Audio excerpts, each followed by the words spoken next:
You know, we could all use some encouragement. And I've got some good news for you. Welcome to 5 Minutes with Mark.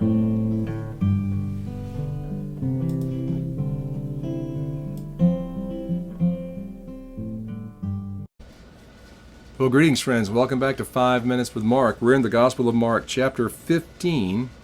We're at verse 16. Then the soldiers led him away into the hall called Praetorium. And they called together the whole garrison, and they clothed him with purple. They twisted a crown of thorns, put it on his head, and began to salute him, "Hail, King of the Jews!" Then they struck him on the head with a reed and spat on him, and bowing the knee, they worshipped him.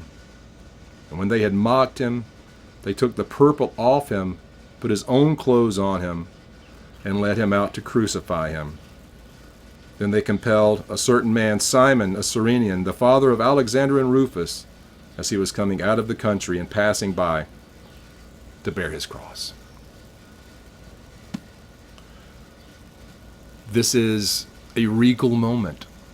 The Roman soldiers take Jesus out from Pilate. Pilate says, "All right, we're done." It first says that he has him scourged. It's just a word. We read it. He was scourged. No, it's more than that.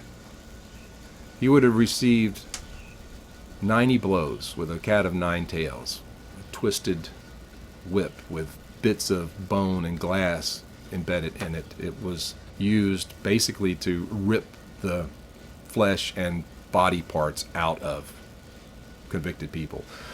They rarely survived the scourging. And in a way, Pilate is trying to be, kind. Because having him scourged probably meant that he wasn't going to be crucified. We can kill him. We'll kill him this way, and then he won't have to face the humiliation of the crucifixion, that public spectacle. We'll beat him in private and kill him, probably. Let's do that. That's what's going through Pilate's mind. Let's do that.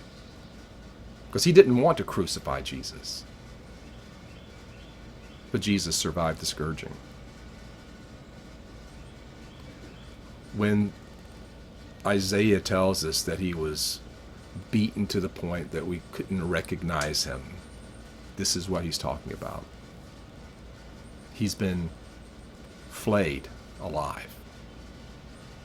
It's a testimony to the physical strength that Jesus had. He was a human being. Oh, he's still a human being, by the way. You said, what? No, he's still a human being. Jesus is going to be crucified, dead, buried. He's going to rise again on the third day. He's going to ascend into heaven. He's going to sit at the right hand of God. But he never sheds his humanity. That's what makes our faith so important and so powerful and so beautiful, because God doesn't despise our humanity. He loves our humanity and has made a way to redeem our humanity through the human suffering of himself. That's the gospel. He's scourged.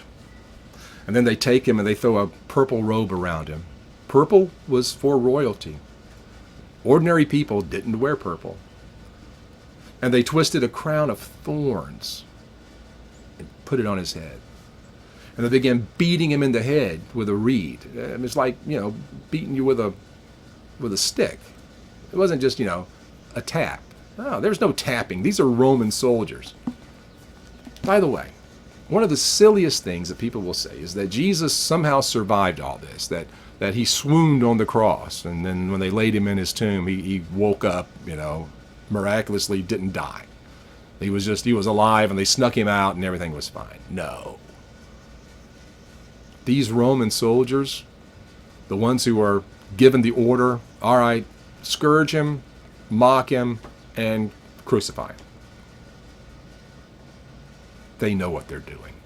They're good at it. They've been doing it, some of them, for a long, long time. This is their job. Kill people is your job. They know how to kill someone. And they know how to make it last and make it hurt. They've scourged him. He gets to his feet somehow. They lead him out into the praetorium, into the big open hall, where all the other soldiers are. They throw a purple robe around him, crown of thorns on his head, and they spit on him, and they mock him. Hail, King of the Jews.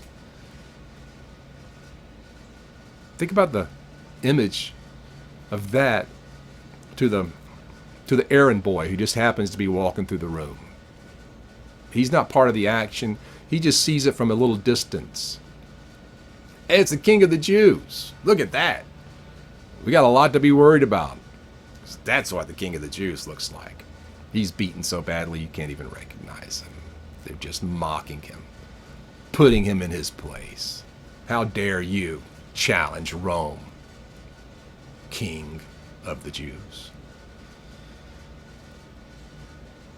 Then they take the purple off. So you don't get to wear this into the street. You don't deserve it. They throw his own clothes back on him. And they lead him out. And he's so weak. It was generally required that a convicted and condemned prisoner carry his cross with him, but Jesus was so beaten, so weak, so wounded that he couldn't do it. So they see Simon, a Cyrenian, guy who's in town for the Passover, got a couple of kids, Alexander and Rufus. He's coming out of the country. He's just a hick. They see him standing there on the side of the road. They say, hey, you, got a job for you. And he picks up that cross and he carries it as he walks behind Jesus.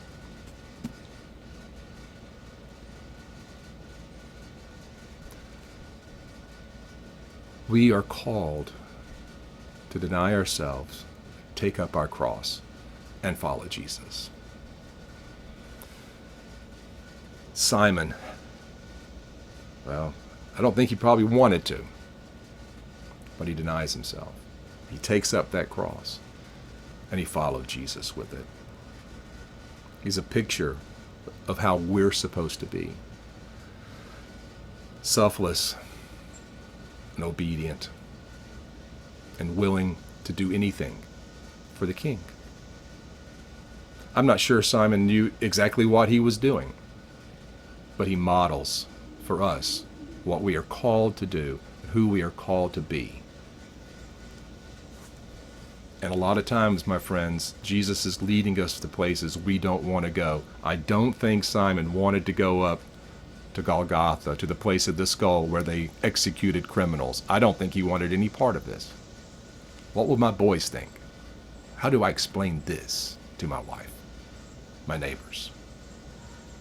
And yet he went, compelled to go, at first by the demands of Roman soldiers, but I think step by step by compassion and pity for this broken person who was on his way to his execution that he didn't deserve.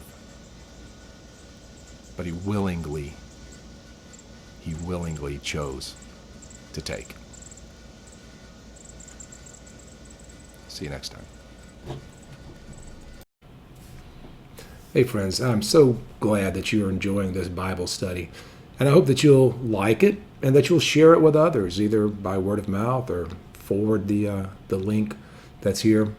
Make sure we get the good news of Jesus out to as many people as we can, and hopefully this is a way that's engaging, entertaining, and encouraging along the way. It really is good news. And if you want to know more about me, check out my website, theeclecticmonk.com. See you soon.